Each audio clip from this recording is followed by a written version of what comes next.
Arvien biežāk dzirdam par izdegšanu, bet vai mēs tiešām zinām, kas tas ir? Izdegšana nav tikai nogurums pēc smagas darba dienas. Tā ir ilgstoša, psihoemocionāla un fiziska pārslodze, kas ietekmē mūsu veselību, attiecības un spēju arī efektīvi strādāt. Šis video palīdzēs saprast, kas tad ir profesionālā izdegšana, kā to atpazīt un svarīgākais, ko tad mēs varam darīt, lai sevi no tās pasargātu. Izdegšana ir sindroms, kas rodas ilgstoša un neefektīvi pārvaldīta darba stresa rezultātā. To raksturo 3 galvenās dimensijas – izsīkums, norobežošanās un profesionālās efektivitātes kritums. Jāatzīmē, ka stress pats par sevi nav slikts. Tas var palīdzēt mobilizēties, kad nepieciešams, taču, ja stress kļūst hronisks un uzkrājas, bez iespējas atjaunoties, mēs sākam izdegt. Izdegšanas simptomi var izpausties fiziskā, emocionālā, kognitīvā un uzvedības līmenī. Fiziski tas var būt nemitīgs nogurums, galvas sāpes vai muskuļu sāpes, miega traucējumi, izmaiņas ēšanas paradumos, piemēram, pārmērīga vai samazināta apetīte, biežākas saslimšanas. Emocionāli simptomi var būt aizkaitināmība, cinisms, grūtības pārvaldīt emocijas, bezpalīdzība, vilšanās sajūta, vienaldzība vai gluži otrādi pārmērīgs jūtīgums, kā arī motivācijas trūkums. Kognitīvi un uzvedības simptomi var būt tādi kā problēmas ar koncentrēšanos un atmiņu, prokrastinācija, jeb darba atlikšana, biežākas kļūdas, vēlme norobežoties, kā arī pastiprināta alkohola vai citu vielu lietošana. Svarīgi ir ņemt vērā, ka šie simptomi sākumā mēdz būt nemanāmi, bet ja tie jau pastāv vairākas nedēļas un sāk ietekmēt darbu vai attiecības, ir svarīgi pievērst tiem uzmanību un rīkoties. Pirms turpinām, aicinu tevi uz mazu pašrefleksiju. Padomā, kā tu šobrīd jūties? Zaļajā, dzeltenajā vai sarkanajā zonā? Atbildi sev godīgi, tas noteikti nav eksāmens. Zaļā zona ir tad, kad jūties, ka spēj atjaunoties, darbā esi klātesošs un spēj arī nospraust veselīgas robežas. Dzeltenā zona ir tad, kad piezogas arī aizkaitināmība, iespējams grūtības koncentrēties, biežāk jūties tu noguris, izsmelts, zaudē arī motivāciju. Savukārt sarkanā zona ir tad, kad esi fiziski un emocionāli izsīcis, pazaudējis iekšējo līdzsvaru, rodas vienaldzības, cinisms un tu jūti, es tā vairs nevaru turpināt.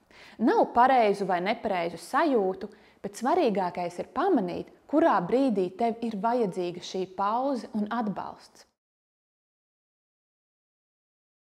Izdegšana nerodas tikai no pārāk liela darba apjoma. Tā attīstās, kad cilvēks ilgstoši izjūt, ka viņa darbam nav jēgas, nav iespējas ietekmēt vidi, trūkst atzinības, kontroles vai atbalsta. Gan darba vides, gan individuālie faktori savstarpēji miedarbojas. Tādēļ neveselīga organizācijas kultūra, nepietiekama vai slikta komunikācija vai bieža pārslodze var izraisīt izdegšanu.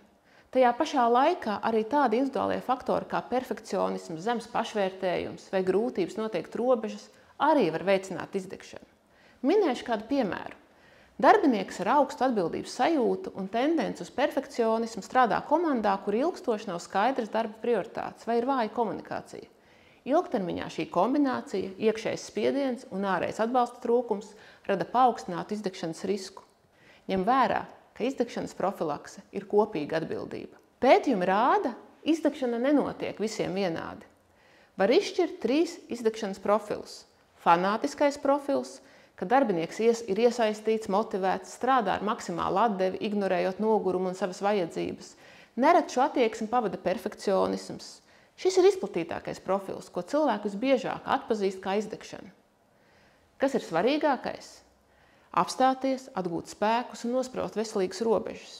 Otrs profils ir neizaicinātais profils, kad darbinieks ilgstoši piedzīvo rutīnu, neredz attīstību, trūkst iekšējas motivācijas, darbs bieži tiek darīts formāli un bez intereses. Šo profilu raksturo zema piederības sajūta un nespēja piepildīt savu potenciālu. Ko darīt šajā gadījumā? Runāt ar vadītāju par iespējamām izmaiņām, piemēram, uzdevumu pielāgošanu, jaunu pienākumu uzņemšanos vai iesaist projektā, kas tevi interesē. Apdomā, kādas ir tavas stiprās puses un kā tās varētu labāk izmantot darbā. Tas palīdzēs atjaunot motivāciju un jēgas sajūtu. Visbeidzot, padevies profils. Darbinieks ilgstoši jūtas bezspēcīgs, nesaprasts un neatbalstīts. Atšķirībā no neizaicinātā profila, motivācijas zudums šeit rada nevis izaugsmes trūkums, bet pamestības sajūta. Bieži vien cilvēks, kurš ir nesekmīgi centies kaut ko mainīt, vairs necenšas. Viņš kļūst pasīvs, paviršs vai izvairās no atbildības. Ko darīt? Meklēt uzticamu sarunas biedru, kolēģi, supervīzoru vai citu speciālistu. Censties saprast, kas tieši tevi nospiež un kādi resursi tev ir pieejami. Sāc ar mazām darbībām, ko var ietekmēt, lai soli pa solim atjaunotu kontroles un līdzdalības sajūtu. Lai mazinātu izdegšanas risku, nepieciešama rīcība visos 3 līmeņos – organizācijas, komandas un individuālā līmenī. Organizācijas līmenī arī likumdošana nosaka, ka darba devējiem ir jānovērtē psihoemocionālie riski, jārada veselīga un droša darba vide. Tas ir arī darba devēja interesēs palīdzēt darbiniekiem justies sadzirdētiem un nodrošināt iespēju atjaunoties, veidojot saprātīgu darba slodzi un resursu pieejamību. Viens no veidiem šeit ir arī vadītāju regulāras apmācības un atbalsta mehānismu, lai palīdzētu tieši viņiem parūpēties labāk par savu komandu. Komandas līmenī tieši vadītājam ir centrālā loma, lai varētu pirmkārt jau apzināties sava piemēra ietekmi. Svarīgi ir spēt atpazīt izdegšanas pazīmes komandā, ieklausīties darbiniekos un atbalstīt, kad tas ir nepieciešams. Regulāra atgriezeniskā saite, skaidras darba lomas un procesi un psiholoģiski droša vide, tas viss palīdz brīvāk runāt par problēmām un laikus rast risinājumus. Individuālā līmenī, protams, arī katram darbiniekam ir sava ietekmes zona. Tu vari parūpēties par savu labbūtību, atpazīt stresa signālus, ieviest veselīgus paradumus, varbūt veikt arī savu darba un laika auditu, lai saprastu, kur rodas pārslodze. Un svarīgi, protams, ir meklēt atbalstu un runāt par savām vajadzībām ar darba devēju. Tikai sadarbojoties, iespējams izveidot patiešām veselīgas robežas un patiesi parūpēties par darbinieku labbūtību. Neviens nav pilnībā imūns pret izdegšanu, taču ikdienas rūpes par sevi var ievērojami samazināt risku un veicināt ātrāku atgūšanos. Šīs stratēģijas palīdz gan novērst izdegšanu, gan efektīvāk tikt galā ar tās izpausmēm, ja tās jau ir parādījušās. Atceries, pietiekams miegs ir pamats nevien fiziskajai enerģijai, bet arī emocionālajai noturībai.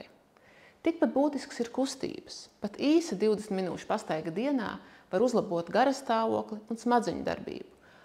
Arī attiecībām ir būtiska loma. Atbalstošas sarunas, humors un kopīgi pavadīts laiks ar tev tuviem cilvēkiem, tas viss palīdz pārvarēt spriedzi un justies labāk. Ja tev trūkst atbalsta, nepaliec viens ar savām problēmām un meklē palīdzību. Viss nevar būt vienlīdz svarīgi un degoši. Būtiski ir prasme gan noteikt prioritātes, gan dažkārt pateikt nē. Atceries arī par atpūtu un lauzi stereotipus par to, ka atpūta ir slinkums. Kvalitatīva atpūta nav privilēģija. Tā ir nepieciešamība, kas palīdz atjaunot spēkus. Apstājies un pavēro, kā jūtas tavs ķermenis, kādas domas dominē. Neaizmirst arī par pašrefleksiju. Tā dos lielāku skaidrību un palīdzēs labāk pieņemt lēmumus attiecībā uz tavām vajadzībām. Atrod laiku ne tikai pienākumiem, bet arī lietām, kas pabaro tavu dvēseli.